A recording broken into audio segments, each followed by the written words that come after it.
Bismillahirrahmanirrahim.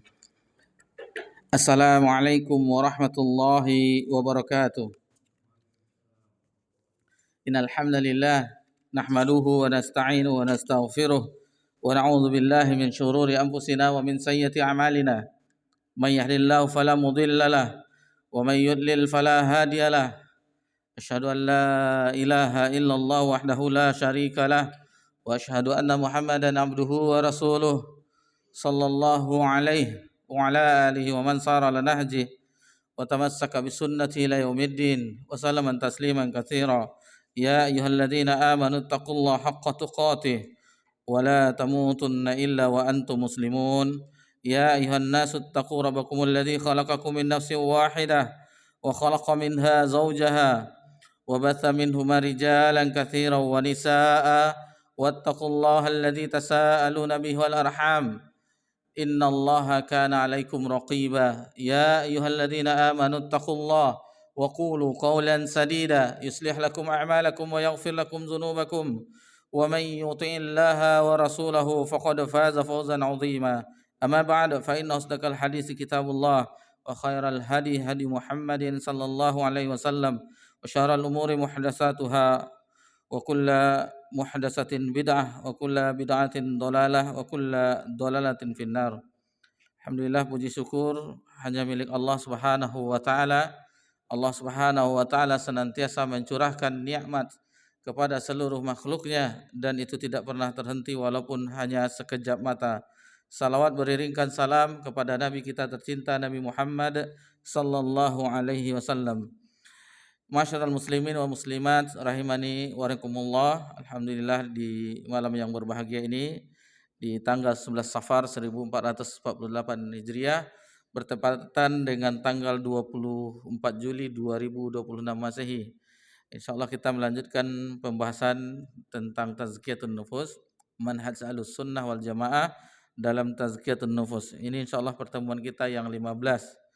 Alhamdulillah, kita telah memasuki bab yang kelima, sebab-sebab hati menjadi sakit.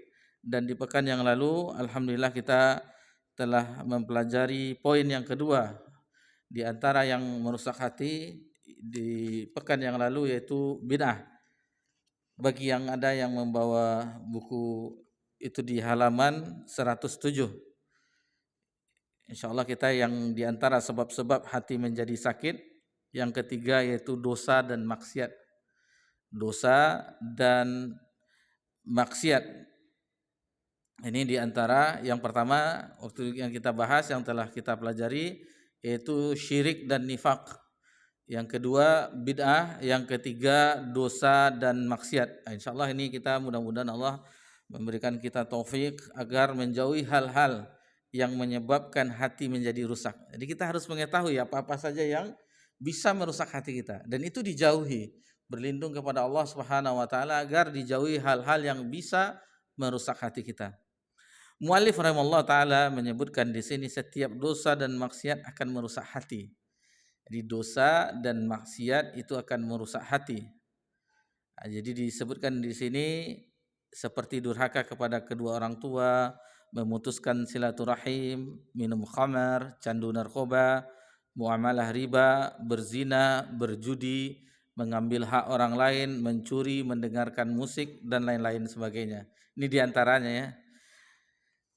Agar lebih pahamnya kita tentang apa yang dituliskan oleh muallif rahimahullah taala, kita akan mempelajari ayat-ayat dan hadis-hadis tentang dosa, maksiat. Jadi di dalam Al-Qur'an istilahnya ismun, atau dalam hadis ada dosa itu zunub, ada kalau maksiat ya jelas ya ma'asiyah.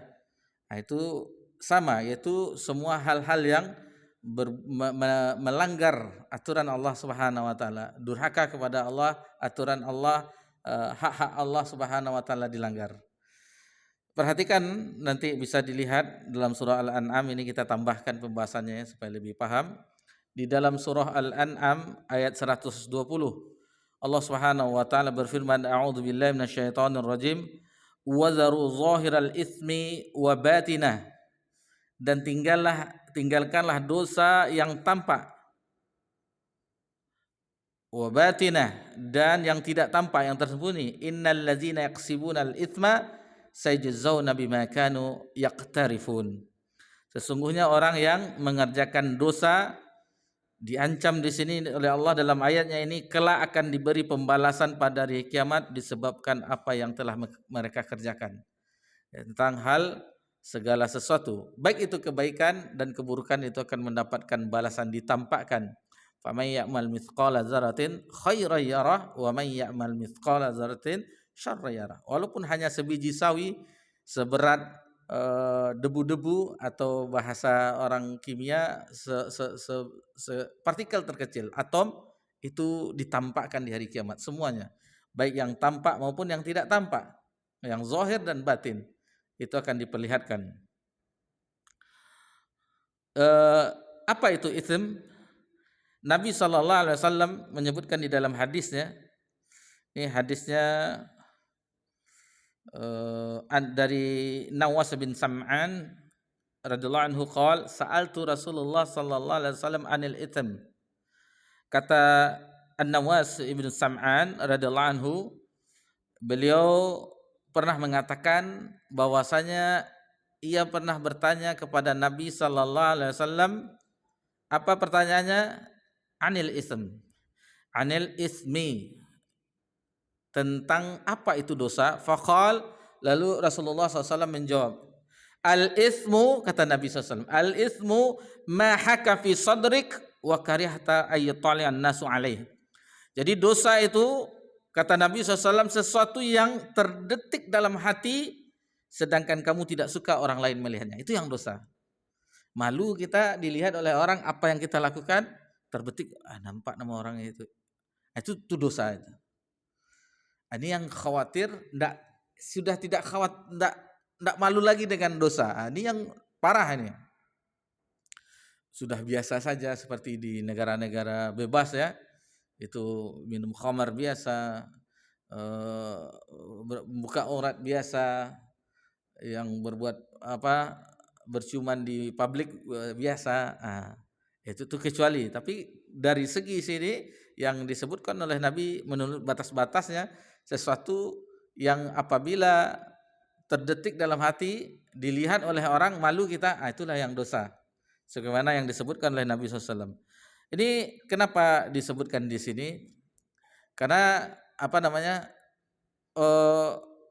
kebanyakan orang melanggar dosa, sama orang takut, tetapi sama Allah tidak takut. Di dalam kesendirian lupa dengan Allah. Padahal dengan manusia dilihat sama manusia malu dia. Tapi dengan orang, dengan Rabb, dengan Allah Azza wa Jal, tidak malu di kesendirian, waliyazbillah, menerjang batasan-batasan Allah Subhanahu wa taala. Kemudian dalam surah An-Nisa ini mengenai dosa besar, Allah Subhanahu wa taala berfirman, in tajtanibu kaba'ira ma tunhauna anhu nukaffir ankum sayyi'atikum. Jadi jika kamu menjauhi dosa-dosa besar, di antara dosa-dosa yang dilarang mengerjakannya, niscaya nukaffir ankum sayyi'atikum, akan dihapuskan kesalahan-kesalahan. Jadi sayyi itu berbuat buruk, sama dengan, jadi banyak istilahnya, ismu, zunub, apalagi ismu, di sini sayyi'un, apalagi ma'asyatun, itu semua dosa maksiat yang disebutkan di dalam Al-Qur'an atau yang disebutkan dalam hadis. Itu sama, itu melanggar batasan-batasan Allah Subhanahu wa taala. Jadi orang yang menjauhi dosa-dosa besar, ini orang yang menjauhi dosa-dosa besar, itu akan dihapus dosa-dosa kecilnya. Ditinggalkannya dosa-dosa besar, maka akan dihapus dosa-dosa kecilnya. Dan kita mengetahui seperti keutamaan puasa Asyura, puasa sebelumnya Arafah, itu menghapuskan dosa-dosa setahun, atau yang Arafah setahun yang lalu dan setahun kemudian. Dijelaskan oleh ulama seperti Imam An-Nawawi dalam syarah Minhaj Syarah Sahih Muslim, itu dosa-dosa kecil apabila sudah bisa menjauhi dosa-dosa besar. Jadi kategori dosa besar itu yang bisa dilihat ancamannya keras, diancam dengan neraka atau dilaknat, dijauhi dari rahmat Allah, itu dosa besar. Adapun dosa-dosa kecil itu tidak terlalu kuat ancamannya. Itu diantara mengetahuinya.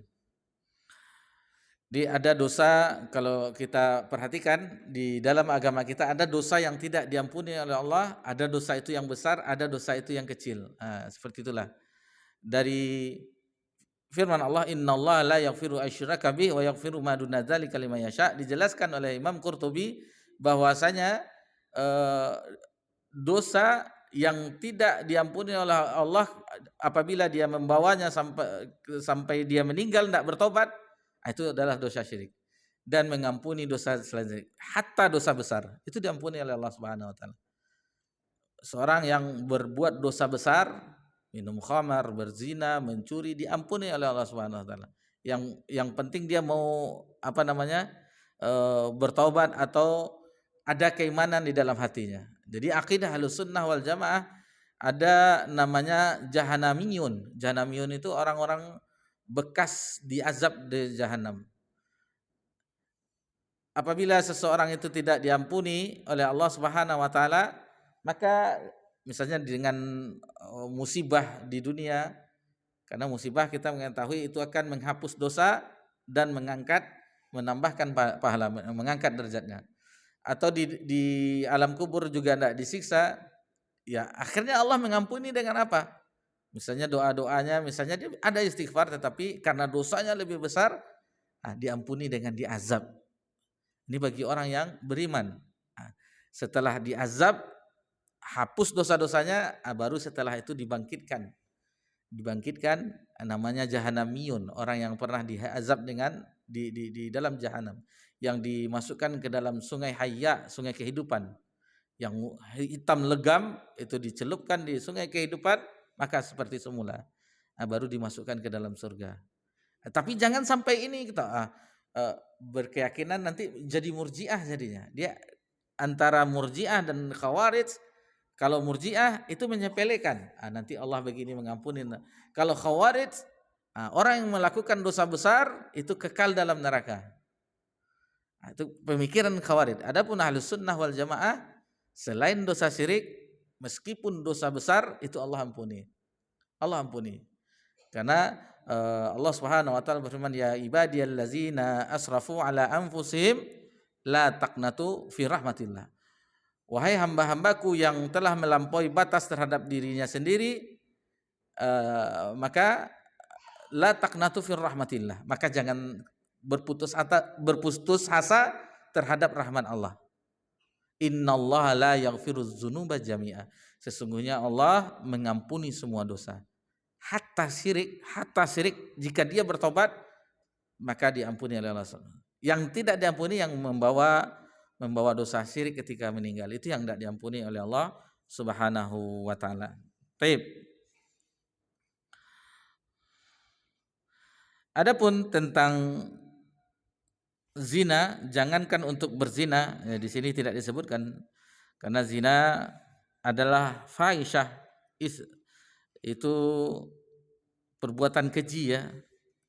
Jangankan untuk berzina, mendekatinya saja dilarang. Hal-hal yang seperti pacaran atau berkhalwat, apalagi berkhalwat ini berdua-duaan antara laki-laki dan perempuan, ya apa yang dilakukan oleh orang, karena yang ketiganya syaitan.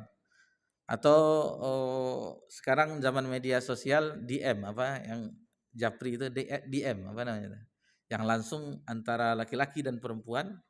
Dan betapa banyak sampai orang yang sudah mengaji itu diuji dengan ini. Dengan apa? Dengan ini di kajian Ustadz Firanda ya, ngeri kita. Beliau itu belajar di Saudi, strata 2, strata 3, istrinya ditinggal di tanah air, enggak di bawah. Lalu istrinya bermedia sosial. Ini cerita beliau, karena dosa itu tidak mengenal maupun ini semuanya. Kalau tidak kuat dengan maksiat, maka akan ditipu daya oleh syaitan. Akhirnya sang istri dengan ada media sosial, karena mungkin tidak diawas oleh suami jauh, padahal tujuannya mulia belajar agama Allah. Akhirnya dengan media berjumpa lagi dengan teman lama. Nah, terjalin hubungan. La haula wala quwata illa billah. Nah, ini bahaya. Meskipun istri ustadz ini semuanya dibuat indah oleh setan. Namanya dibuat maksiat itu dibuat yang disukai. Kan kita mengetahui bahwasanya neraka itu dikelilingi oleh yang disukai oleh nafsu syahwat. Adapun surga dikelilingi dari sesuatu yang tidak disukai oleh nafsu syahwat. Di dalam surah Al-Isra Allah Subhanahu wa taala berfirman, "Wala taqrabuz zina." Jangan engkau mendekati zina. Jangankan untuk berzina, mendekatinya saja itu sudah dilarang. Ini menutup pintu ke arah situ.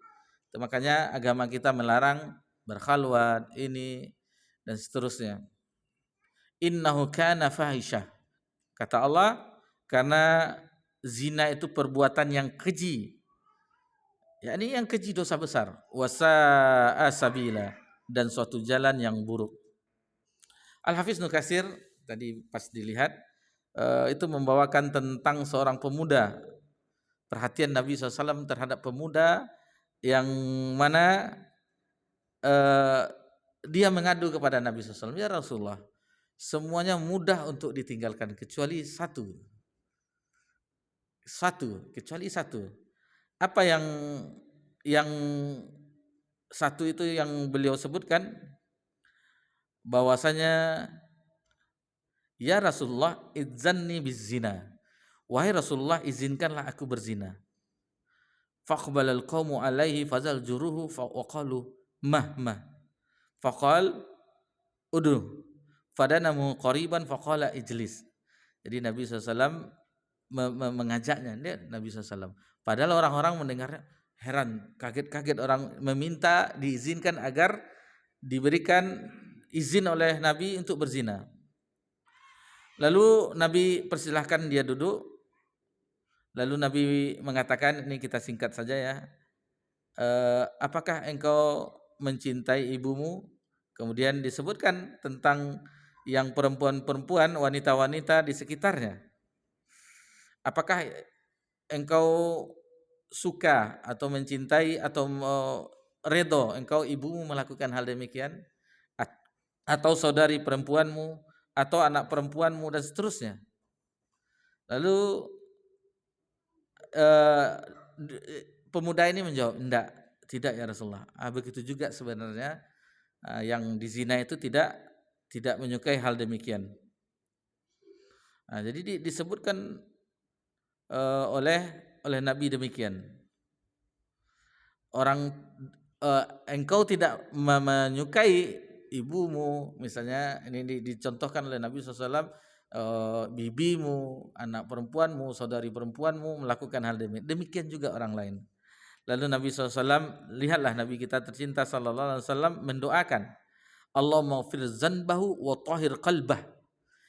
Ya Allah, ampunilah dosanya dan sucikanlah hatinya. Jadi wa tahhir qalbah wa hassin farjah, dan jagalah kemaluannya. Qal falam yakun ba'da dzalikal fata yaltafitu ila syai'. Jadi setelah didoakan oleh Nabi sallallahu alaihi wasallam, akhirnya orang tersebut tidak langsung seketika tidak ada di pikirannya itu untuk berzina lagi. Lihatlah doa Nabi SAW terhadap pemuda tersebut. Dan betapa mirisnya kita dengan zaman sekarang yang pemuda-pemuda yang itu jauh dari rumah-rumah Allah, jauh dari ketaatan kepada Allah Subhanahu wa taala.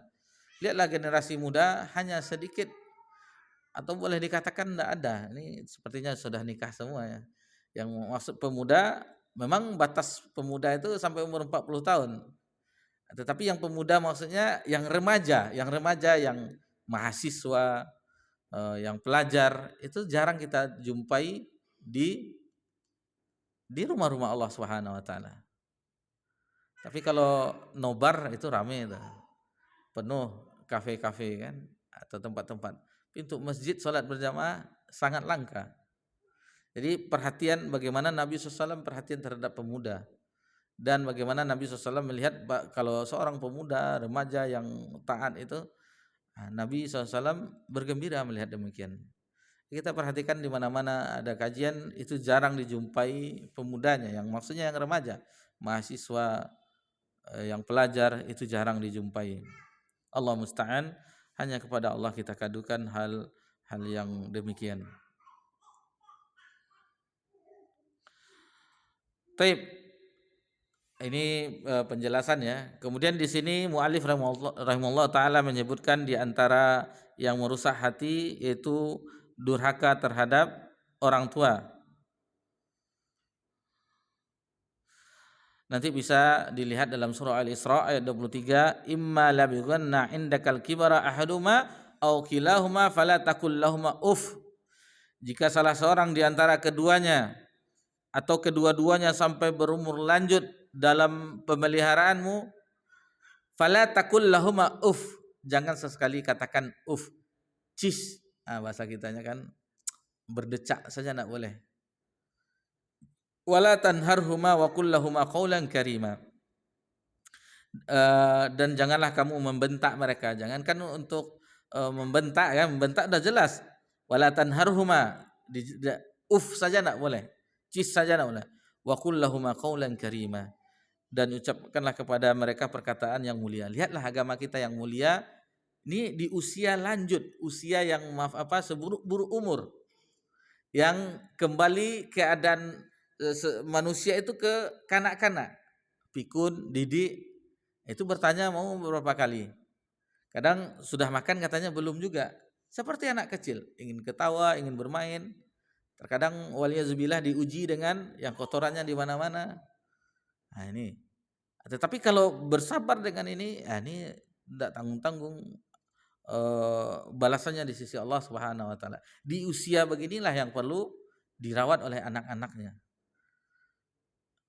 Ini benar juga kata orang ya, kalau satu orang ibu itu bisa menjaga 10 anaknya. Kadang anaknya sudah dewasa, sudah mandiri semuanya, 10 anak akhirnya oper-operan.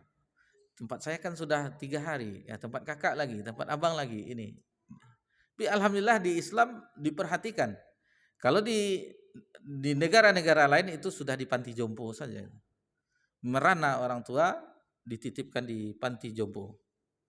Ini bagaimana Islam tentang birrul walidain. Ini diancam lagi. Hadis dari Bukhari, dari hadis Abi Bakrah bukan Abu Bakar ya, tapi Abi Bakrah radhiyallahu anhu, ala unabbiukum bi akbaril kabair. Maukah kalian aku tunjukkan dosa yang paling besar, induknya dosa?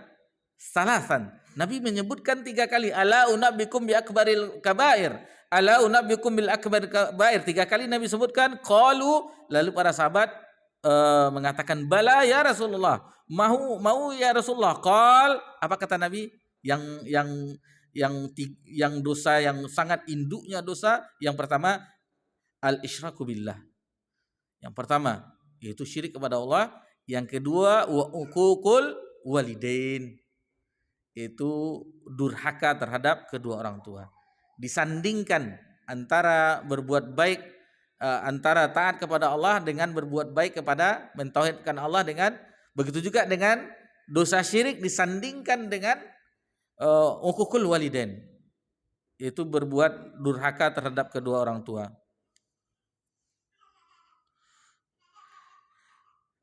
Di hadis yang lain disebutkan, diriwayatkan Imam Bukhari dalam kitabnya Adabul Mufrad, kullu dzambin yuakhirullah minha ma syaa ila yaumil qiyamah illa al-baghiya wa uquqal walidain. Kata Nabi SAW, setiap dosa Allah akan menunda hukumannya sesuai dengan kehendaknya sampai pada hari kiamat, kecuali durhaka kepada kedua orang tua, apalagi au qati'atur rahim, atau memutus hubungan silaturahmi. Yu'ajjal li sahibiha fid dunya qabla al-maut. Maka nanti balasannya itu didapat sebelum dia meninggal. Contoh, Orang yang durhaka terhadap orang tuanya, lalu nanti sebelum dia meninggal anaknya akan durhaka terhadapnya. Ini banyak kisah-kisah yang terdapat. Bahkan ulama itu mengumpulkan kisah-kisah anak yang durhaka, apa yang diperbuatnya terhadap orang tuanya, begitu pula anaknya memperbuat kepadanya. Dia pernah membawa orang tuanya ke suatu tempat, lalu diambilnya batu, dilemparkan batu itu ke kepala ayahnya. Meninggal ayahnya di tempat itu. Dan akhirnya anaknya yang berbuat demikian. Sebelum dilempar kepalanya dengan batu oleh anaknya, teringat dia. Inilah yang saya lakukan kepada ayah saya dulu. Langsung dibalas sebelum di hari kiamat. Nah, selain dosa memutus silaturahmi dan apalagi satu lagi yang kita bahas, durhaka terhadap orang tua, itu di dunia mendapatkan balasannya langsung disegerakan. Tapi kita tidak pakai bahasa orang agama lain ya, karma, hukum karma, tidak. Tetapi itu balasannya itu disegerakan oleh Allah Subhanahu wa taala. Ini tentang durhaka terhadap kedua orang tua. Ibnu Umar itu mengatakan janganlah sampai mengoyak hati orang tua sehingga membuatnya menangis. Kata Ibnu Umar, bukaul walidain minal uququl kabair. Tangisan kedua orang tua termasuk kedurhakaan dan dosa besar. Ini bagi kita yang pernah membuat orang tua kita menangis ya, maka itu adalah dosa besar. Dosa besar mungkin dahulu ya pernah, ya namanya anak ya, anak yang kadang-kadang disuruh kebaikan lalu melawan ini dan seterusnya. Jadi tidak boleh. Bahkan ada yang ikut jihad. Kata Nabi, bagaimana engkau tinggalkan orang tuamu dalam keadaan menangis ya Rasulullah. Nabi tidak izinkan. Jihadmu dengan orang tuamu. Nabi suruh kembali, buatlah dia tersenyum, tertawa sebagaimana engkau tadi melepasnya dia menangis. Nah, melebihi jihad fisabilillah. Buat ibu orang tua tadi yang menangis supaya dia tertawa kembali, tersenyum kembali. Nabi tidak izinkan jihad bersamanya. Ini saking mulianya seorang yang berbakti kepada kedua orang tua. Kemudian memutuskan hubungan silaturahim. Hadis dari Jubair bin Mut'im, an Jubair bin Mut'im radhiyallahu anhu qala Rasulullah SAW, la yadkhulul jannata qati'. Tidak akan masuk surga qati', maksudnya orang yang memutuskan tali silaturahim. Yakni qati'ur rahim, muttafaqun alaih. Jadi orang yang memutuskan tali silaturahmi, hubungan darah, itu tidak akan masuk surga. Yang hubungan darah maksudnya ada nasabnya bersambung, bukan pertemanan ya, ukhuwah itu berbeda. Sesama muslim namanya ukhuwah, hubungan ukhuwah Islamiyah, persaudaraan. Tapi silaturahim yang ada nasabnya di situ, yang ada hubungan rahim di situ. Ini tidak boleh diputuskan. Sementara dengan orang lain sesama muslim saja berapa hari? Tidak boleh tegur sapa, maksimal 3 hari. Ini orang beradik kakak gara-gara harta warisan, tidak tegur sapa. Ada walimahan ya, pesta anaknya, nak diundangnya adiknya misalnya yang ribut masalah harta warisan. La haula wala quwata illa billah. Tidak boleh. Diancam la yadkhulunal jannata al-qati'. Diancam oleh Nabi sebagaimana sabda Nabi SAW. Kemudian disebutkan di selanjutnya yaitu minum khamar, candu narkoba. Ini khamar, narkoba itu sama ya namanya, karena definisi dari khamar disebutkan oleh Nabi SAW, kullu muskirin khamrun wa kullu khamrin haram. Setiap yang memabukkan adalah khamar dan setiap khamar adalah hukumnya haram. Jadi khamar itu bukan minuman saja, bukan tua saja, bukan ini saja. Tetapi setiap kullu muskirin khamar, setiap yang memabukkan, apapun namanya, narkoba, narkotika dan obat terlarang itu termasuk khamar semuanya. Lalu bagaimana orang yang minum khamar atau narkoba, candu narkoba? Ancamannya ini jelas ya, ini perbuatan syaitan. Allah Subhanahu wa taala nanti bisa dilihat dalam surah Al-Maidah ayat 90. Ya ayyuhalladzina amanu innamal khamru wal maisiru wal ansabu wal azlamu rijsun min amali syaitan fajtanibuh. Wahai orang-orang yang beriman, sesungguhnya minum khamar, berjudi, berkorban untuk berhala, mengundi nasib dengan panah, rijsun, itu adalah perbuatan buruk kata Allah dalam firman-Nya, min amali syaitan, termasuk perbuatan syaitan. Fajtanibuh, maka jauhilah. Ini ayat yang terakhir, yang ketiga tentang pengharaman khamar. Itu bagaimana Umar agar jelas pengharaman khamar. Nanti bisa dilihat di tafsir Ibnu Katsir, itu ada 3 kali. Yang pertama dalam surah Al-Baqarah, bahwasanya manfaatnya itu lebih sedikit daripada mudaratnya. Kemudian dalam surah apa lagi tuh? Al-Maidah atau surah apa? Ya ayyuhallazina amanu la taqrabus shalah wa antum sukara. Wahai orang-orang yang beriman, janganlah engkau salat, mendekati salat ketika kamu dalam keadaan mabuk. Nah, jadi ketika ayat yang kedua ini turun, dahulu sahabat itu setelah habis Isya baru minum khamar. Umar tidak tenang juga, baru yang terakhir turun ayat ini. Fajtanibu rijsun min amali syaitan fajtanibu. Baru setelah itu tidak ada lagi minum khamar lagi. Jadi 3 kali ya ayat turun tentang pengharaman khamar. Dan ketika khamar itu turun yang ketiga ini, luar biasa para sahabat radhiyallahu anhum.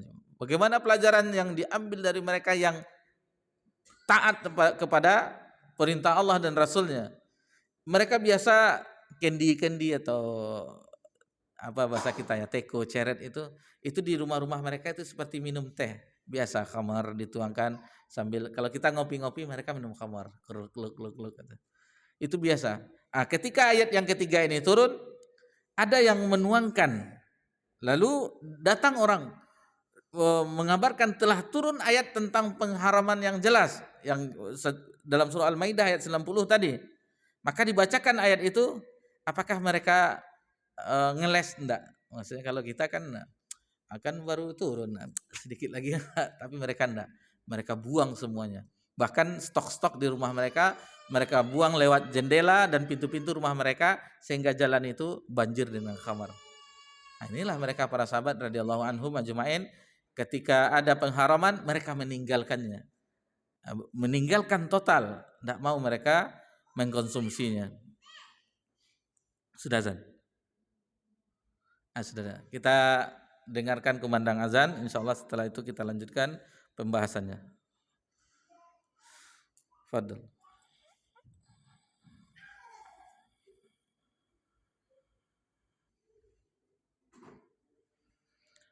Alhamdulillah wassalatu wassalamu ala Rasulillah ma ba'd. Taib, masih dalam hal khamar. Jadi khamar itu 10 hal yang dilaknat oleh Allah Subhanahu wa taala. Bagi zatnya yang pertama, yang kedua yang memerasnya, yang ketiga orang yang memeraskan diminum sendiri, kemudian yang keempat penjualnya, yang kelima pembelinya, yang keenam pembawanya, yang ketujuh orang yang meminta orang lain untuk membawanya, yang kedelapan orang yang memakan hasil penjualannya, yang kesembilan peminumnya, dan yang kesepuluh orang yang menuangkannya. Ini semuanya dilaknat berkenan dengan hal khamar. Sampai segitunya Allah Subhanahu wa taala, karena ini adalah indukna dosa. Al-khamru ummul fawahish. Khamar adalah induk dari kekejian dan dosa, wa akbarul kabair. Dan dosa yang paling besar bagi orang minum khamar, man syariba wa qa'ala ummi. Barang siapa minumnya ia sudah bisa setelah itu berzina wa khalitahi wa amati.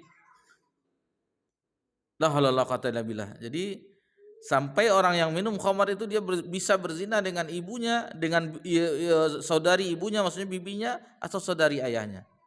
Orang yang minum khamar, karena akalnya itu sudah tidak waras lagi. Jadi ada ketika seseorang dia tidak mau berzina dengan wanita, tetapi dia meminum khamar.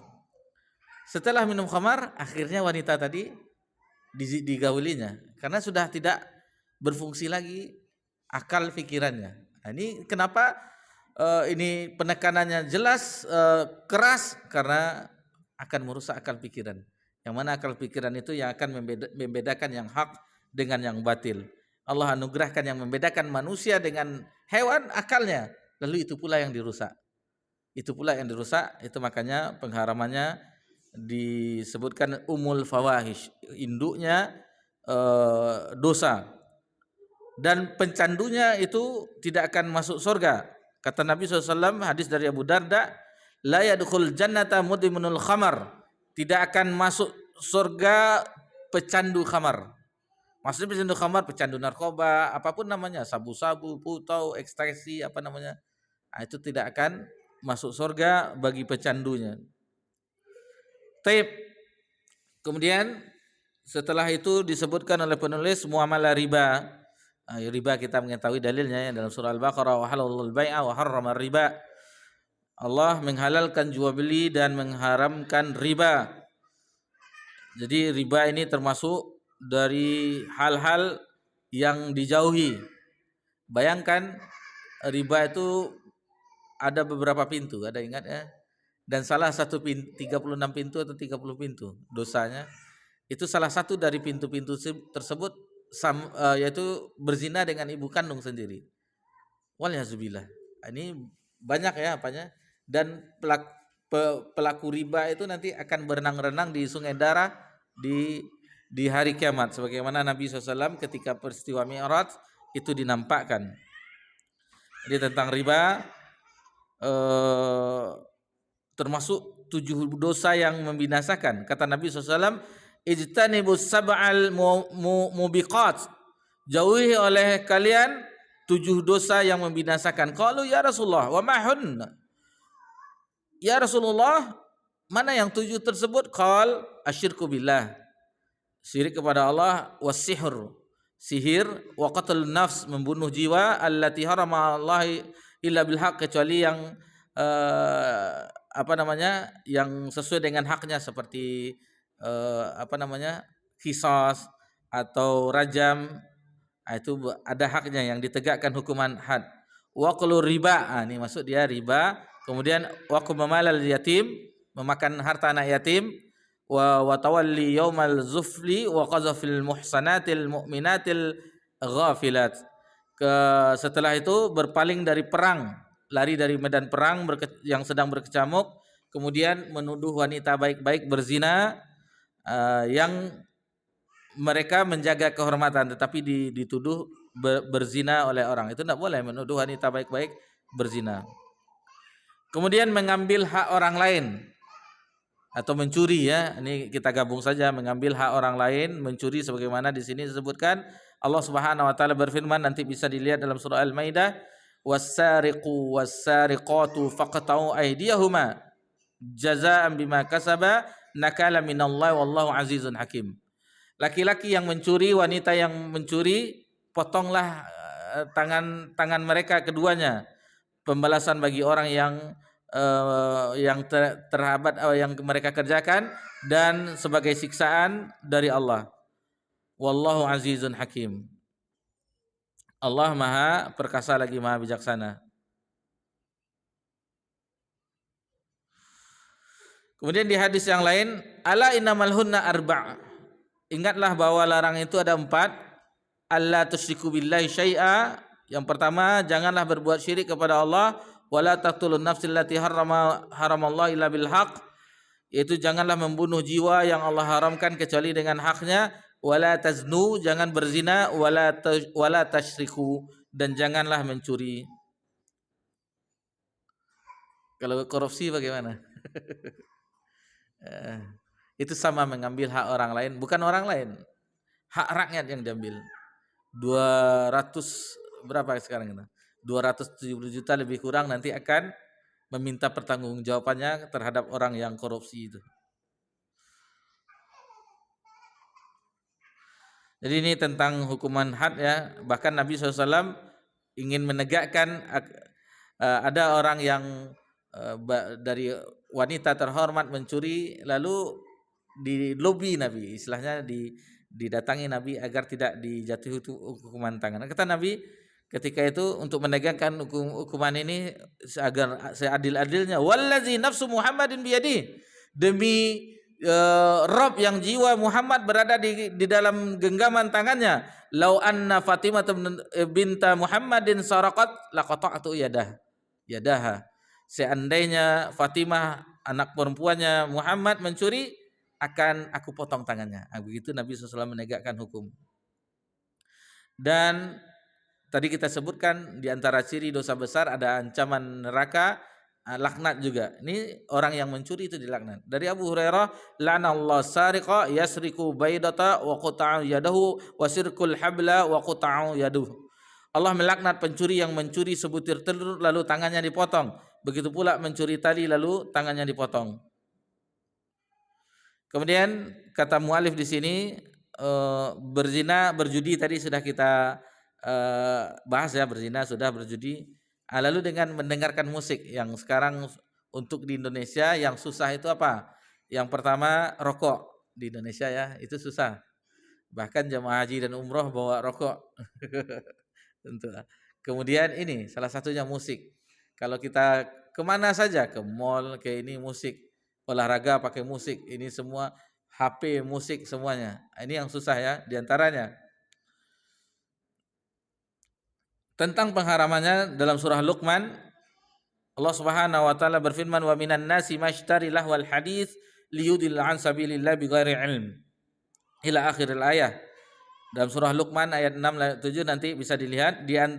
Dan di antara manusia ada orang yang mempergunakan lahwal hadits, perkataan yang sia-sia, perkataan yang tidak berguna untuk menyesatkan manusia dari jalan Allah. Ditafsirkan tentang lahwal hadis, kata Ibnu Jarir At-Tabari dan ulama-ulama tafsir lainnya, lahwal hadis dalam ayat tersebut adalah yaitu nyanyian dan mendengarkannya. Nyanyian.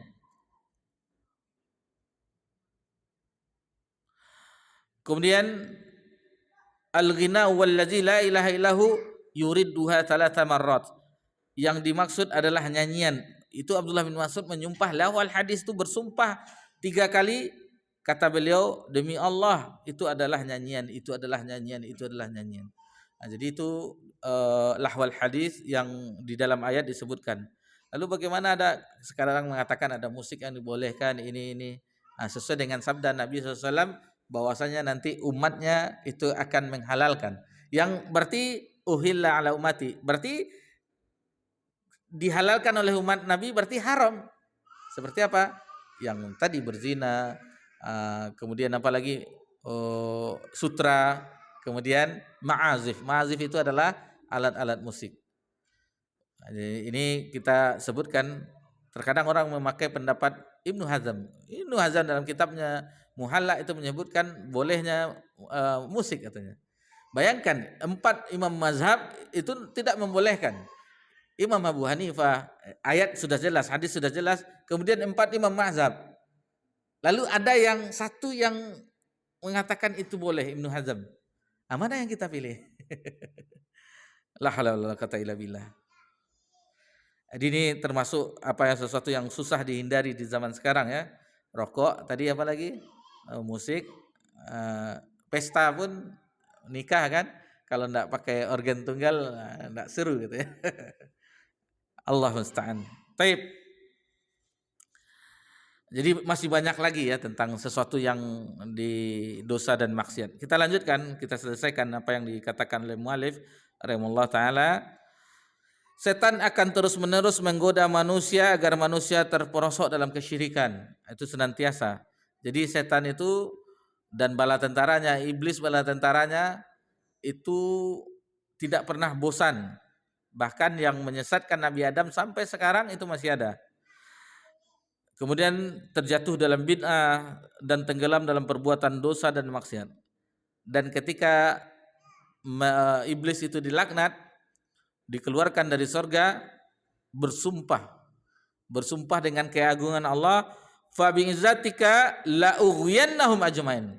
Demi keagungan Engkau wahai Allah, wahai Rabb. Jadi demi kemuliaanmu wahai Rabb, la ughwiyannahum ajmain. Akan aku sesatkan mereka semuanya. Jadi sudah ditabuh genderang perang oleh iblis ketika dilaknat sampai hari kiamat. Lalu Allah Subhanahu wa taala menyebutkan di ayat ini dalam surah Shad, illa ibadaka minhumul mukhlasin. Jadi kecuali hamba-hambamu yang ikhlas di antara mereka. Itu yang tidak bisa disesatkan oleh iblis, tidak bisa dirayu oleh iblis. Nah, selain orang yang tidak ikhlas itu dirayu, akan dibolak-balikkan hatinya. Jadi ada namanya setan kanzab ya, setan kanzab itu khusus menggoda orang ketika sholat. Memang ketika azan dan iqamah setan itu lari terbirit-birit sambil terkentut-kentut. Nanti dia datang lagi. Ketika sudah sholat lalu diingat-ingatkan kita, dihembus-hembusnya kita. Dan ada orang yang tidak bangun di waktu sholat subuh, sudah terlambat, itu telinganya dikencingi oleh setan. Tidak bangun dia subuh atau sholat malam. Kemudian Rasulullah SAW bersabda, innal abda idza akhta'a khati'ah nuqitat fi qalbihi nuqtah sauda. Ini telah kita pelajari sebelumnya, yang diulang lagi tentang dosa dan maksiat itu ada dampaknya. Bahkan ulama terdahulu mengatakan bukan terhadap diri sendiri saja, terhadap keluarga, terhadap hewan tunggangan mereka, itu akan nampak dosa yang dilakukan. Bukan terhadap dirinya sendiri. Bahkan ulama menyebutkan dampaknya itu bukan sekarang 2 hari lagi, bahkan 40 tahun yang lalu. Ada kisah ya, seorang ulama yang ketika madunya itu masuk tikus, akhirnya dibuang semuanya kan. Kalau kita kan enggak tahu orang beli, buangnya bangkai tikusnya dah buang, kalau enggak dia dibuang semuanya. Kan rugi. Lalu kata beliau, lupa namanya, siapa? Ibnu Sirin. Lalu barakallahu fiik, ada sudah ingat kata Ibnu Sirin, Muhammad bin Sirin, ini adalah akibat dosaku 40 tahun yang lalu. Bayangkan. Jadi berdampak. Jadi dosa dan maksiat itu berdampak terhadap diri sendiri, terhadap istri dan anak-anak, terhadap hewan tunggangan. Bayangkan dahulu kan hewan tunggangan mereka berulah onta mereka, berulah kuda mereka. Ini berkat dosa dan maksiat, karena bukan berkat ya, karena dosa dan maksiat. Anaknya melawan, ini karena dosa maksiat. Jadi akan berdampak. Kita memberikan kepada keluarga kita hal yang haram, akan berdampak.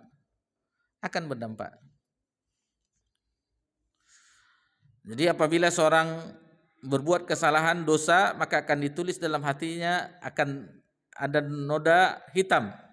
Fa iza huwa naza'a wastaghfara wa taba suqila qalbuh. Dan apabila ia bertobat, meminta ampun kepada Allah, maka akan bersih hatinya. Wa in ada zida fiha hatta ta'luwa qalbah. Dan apabila ia kembali berbuat dosa, maka akan ditambah noktah hitamnya. Mati lampu.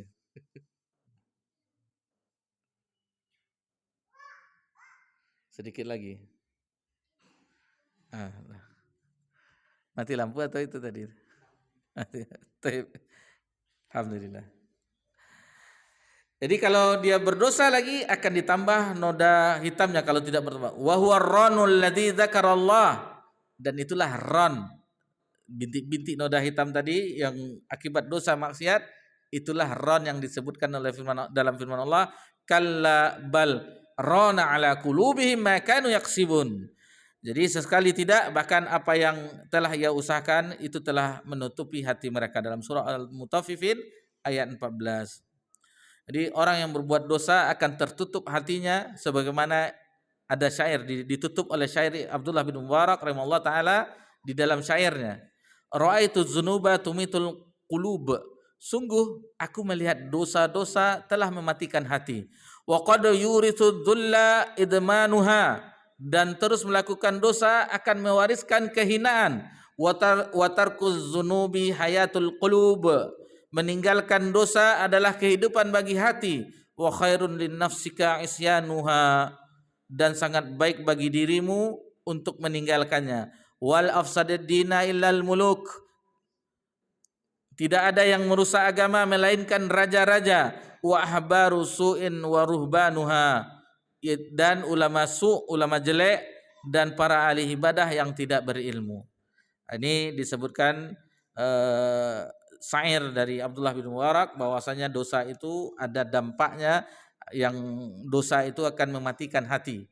Sebagaimana di bab ini, bab yang kelima, di antara sebab-sebab hati itu menjadi sakit bahkan mati itu dosa dan maksiat. Maka jauhilah dosa dan maksiat. Jangan diremehkan dosa yang kecil. Ada kan dosa kecil yang diremehkan. Bukan terhadap dosa yang kita lakukan. Perhatikan kepada siapa kita bermaksiat. Kepada Allah. Maka kita harus takut terhadap hal demikian agar kita bisa menjauhinya. Tentunya setiap Bani Adam itu bersalah ya, sebagaimana kita ketahui hadisnya, kullu bani Adam khata'. Setiap Bani Adam itu bersalah. Setiap kita berdosa, ada terus dosa kita. Wa khairul khata'in tawwabun, dan sebaik-baik orang yang berdosa adalah bertobat kepada Allah. Setiap kita terperosok atau terpeleset dalam dosa dan maksiat, istighfar, minta ampun kepada Allah. Sampai kapan? Sampai kita wafat. Walaupun kita bermaksiat 1000 kali, 1.000.000 kali, tetap minta ampun kepada Allah. Bukan istihza ya, nanti tobat lagi, enggak. Tetapi begitulah Allah, sampai seseorang itu meninggal baru pintu tobat itu tertutup.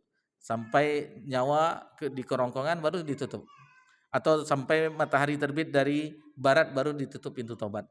Tetapi selagi masih ada siang dan malam, itu Allah tetap membentangkan ampunannya. Itulah Allah Subhanahu wa taala yang maha kasih sayang terhadap hamba-hambanya. Dan Allah itu bagaimana ya, dikatakan dalam tanda kutip ya, sabar. Kenapa sabar? Bahkan Allah dihina, dicaci, Allah sabar.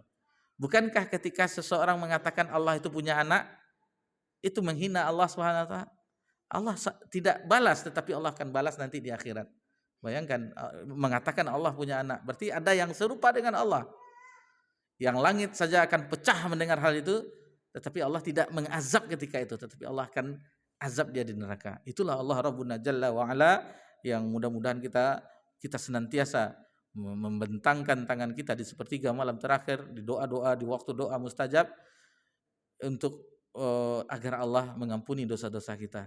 Nah, itu yang diinginkan oleh Allah ketika seorang hamba berdosa. Dan kalau tidak ada juga yang berdosa, Allah akan gantikan dengan hamba yang berdosa, agar ada yang meminta ampun kepada Allah. Dan Allah senang terhadap hambanya yang meminta ampun kepadanya. Bukan senang terhadap maksiat, tetapi hamba ketika bermaksiat, apapun jenisnya, dosa besar kecil, lalu dia kembali kepada, tahu dia tempat kembalinya itu Allah Subhanahu, menyesali semuanya. Ini di Sayyidul Istighfar kan diakui. Abu laka bi ni'matika alaihi wa abu bizambi.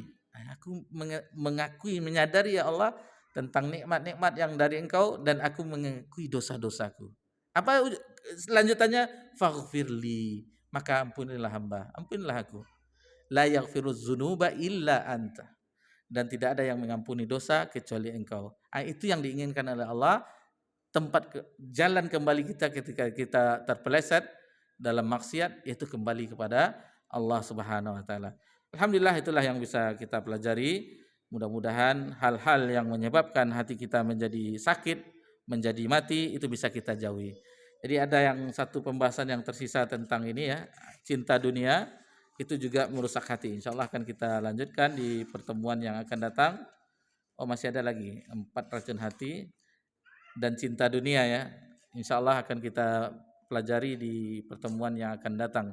Wassallallahu ala nabiyyina Muhammad sallallahu alaihi wasallam wa ala alihi wa sahbihi ajma'in walhamdulillahi rabbil alamin. Wassalamualaikum warahmatullahi wabarakatuh.